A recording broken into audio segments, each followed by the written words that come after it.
Então, qual a importância, né, de falar sobre masculinidades? Por que é importante falar sobre masculinidades? 66,5% dos homens não conversam com os amigos sobre medos e sentimentos. Isso é uma pesquisa que foi feita também, a pesquisa Rifoshi, em 2016, feita pela ONU. 45% dos homens não gostam de se sentir responsáveis pelo sustento financeiro da casa. Eles gostariam que as companheiras, os filhos, ajudassem nas despesas do lar. 45,5% dos homens gostariam de se expressar de modo menos duro ou agressivo. 54% dos homens demonstraram vontade de ter mais liberdade para explorar talentos, hobbies ou opções de carreira consideradas pouco usuais. Contudo, não fazem isso por medo de serem julgados como frouxos ou pouco ambiciosos. 56,5% dos homens gostariam de ter uma relação mais próxima com os amigos, expressando mais afeto e podendo falar sobre sentimentos e dúvidas. 77% dos homens se preocupam com a aparência, mas não falam sobre isso por medo de ser considerado menos homens e serem julgados. A maioria dos homens entrevistados assumiram já terem aumentado uma história para serem aceitos, né, ou impressionarem alguém. E normalmente, né, esse discurso acontece entre os grupos de homens. 44% dos homens sentem pressão por serem responsáveis pelo sustento da casa, mas não falam sobre isso. 45% dos homens gostariam de explorar mais a sexualidade em relacionamentos casuais ou estáveis, mas não fazem pelo medo de serem julgados por isso. Abrindo um parênteses aqui, eu acho importante falar sobre isso, né, sobre sexualidade, porque os homens que chegam no projeto, eles não sabem diferenciar, né, nem gênero, nem sexo e nem tampouco sexualidade. Então, sexualidade é o conjunto de comportamentos que concerne a satisfação, né, da necessidade do desejo sexual. Nós, seres humanos, a gente utiliza somente a excitação sexual para fins reprodutivos e para a manutenção de vínculos sociais. A sexualidade está relacionada à vida, a sensações, sentimentos e emoções relacionados ao prazer. Então, só uma definiçãozinha para entender o que é sexualidade. Homens representam 95% da população carcerária brasileira. Dito isso, a gente pode concluir que o modelo masculino atual de masculinidade hegemônica traz problemas de saúde, perpetua um comportamento machista e marca negativamente a vida, né, do gênero masculino. Tanto heterossexuais, homossexuais, transexuais, negros, pardos, amarelos, brancos, assim como marca também a vida do gênero feminino, né? Muito mais o gênero feminino. Como o conceito tradicional de masculinidade afeta os meninos? A forma como esses meninos são criados por seus pais e mães faz com que eles aprendam a esconder os sentimentos por trás de uma máscara de masculinidade. Essa construção rígida do que é ser homem vai impactar diretamente na vida, na educação e na saúde desses meninos. Os homens, eles apresentam dificuldade de expressar o que sentem. 80% desses homens, né, lidam com uma questão chamada alexitimia, que é a dificuldade em interpretar e expressar os próprios sentimentos e emoções. Mas na grande verdade é que todas as pessoas, né, que não foram ensinadas a entrar em contato com as suas emoções apresentam dificuldades, né, em identificar as suas emoções, em dar nome para as suas emoções, tá? Em saber diferenciar, né, tipos de emoção. O que é emoção, o que é sentimento Se emoção gera sentimento, se sentimento gera emoção, nós seres humanos, quando a gente não é ensinado, né, na primeira infância e adolescência, a gente leva para a vida adulta essa dúvida, né, do que são as emoções, de identificar as emoções de forma adequada.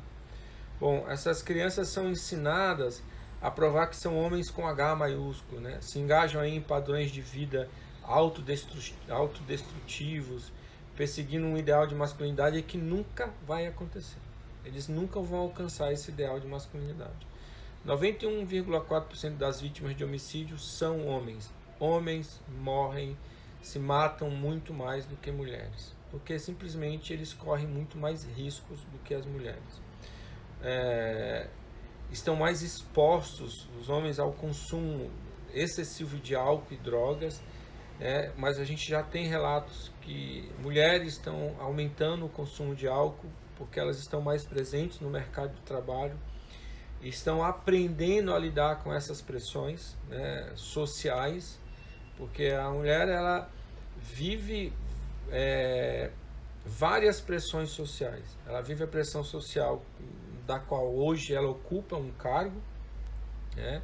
Ela vive a pressão social de ser mãe, né? Ela vive a pressão social de ser, de manter a casa, né? Na questão dos afazeres domésticos. Tá?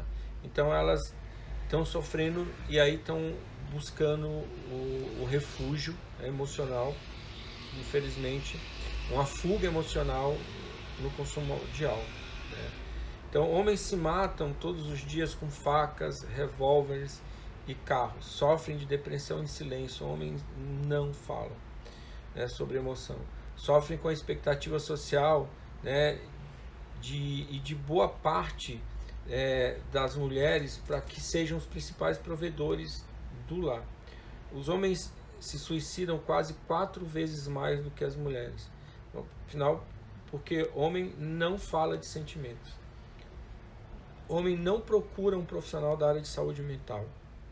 Homem não procura psicólogos, não procura psiquiatras, porque não é coisa de homem procurar psiquiatra. Ir num psiquiatra ou num psicólogo, né, principalmente no psicólogo, né, para falar sobre as suas emoções. Né? Homem não chora. Os homens são os que mais morrem pela violência, 10 vezes mais do que as mulheres, segundo uma pesquisa do IPEA. Meninos e homens expressam o que sentem por meio da violência. Quando eles estão tristes, né, com raiva, quando sente medo, insegurança, em todos esses aspectos, né, a violência é uma fuga muito grande. Então, quando eles se sentem, né, ameaçados, simplesmente porque não conseguem, não podem expressar, né, os seus sentimentos, né, eles utilizam a violência como uma arma, né, mas essa arma é para fugir, para não entrar em contato, né, com as suas emoções. Os meninos têm uma dificuldade de entender os sentimentos, e homens também, e de lidar com eles de maneira não violenta.